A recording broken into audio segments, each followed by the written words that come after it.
Қазір барлығы салыстырып жатыр. Заңғардың заңғардқа бірінші балдары ғой.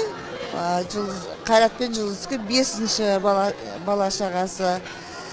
Бірінші болғаннан кейін басқаша болады да.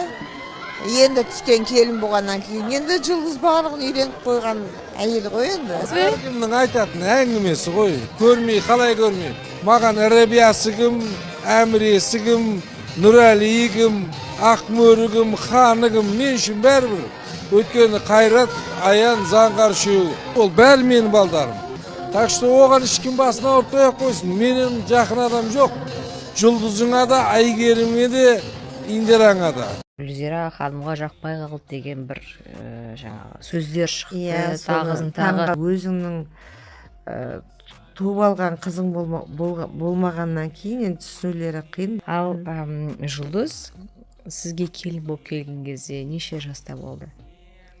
Жұлдыз 19-да болды, Қайрат 18-де болды. Неге анау жоқ тойда, неге мынау жоқ? Келем деген адам келеді, мен ешкімнің келесін етермеймін. Жаңағы мама той болып жатыр ғой үйде, көмек керек па қандай, мінекей деп о баста жібекке тиісті ғой.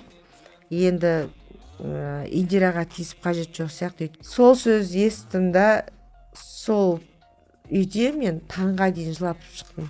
Ең басында келген кезде біздің үйде ондай, мына жерде мынандай деп өзінің жаңағы шаңырағындағы дүниелердің бәрін сенің үйге қойғысы келеді да, есіктен кіріп төрі менікі дейтіндер көп та. Түсіндің ба?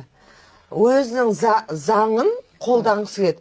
Ол келген келіннің заңы ол жерде болмайды. Ол өмір бақи сол әулетте ол болып жатқан заңда, оны келін бір күнде бұза алмайды. Ол келін бұзады, рас, балалы шағалы болғанда, ене адамның күні адаммен деген ене келінге қарайтын болады. Келін маған қандай көйлек кигізеткен, мына жаққа барған кезде жаңағы реттер ме екен деген сияқты күйеуі де сол әйеліне қарайды да. Ененің де күні, күйеуінің де күні балалы шағалы болғаннан кейін сол әйеліне қарайды, келінге қарайды ше.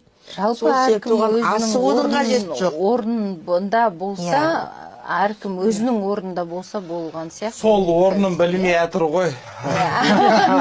Енелер өзінің орнында болса, мысалға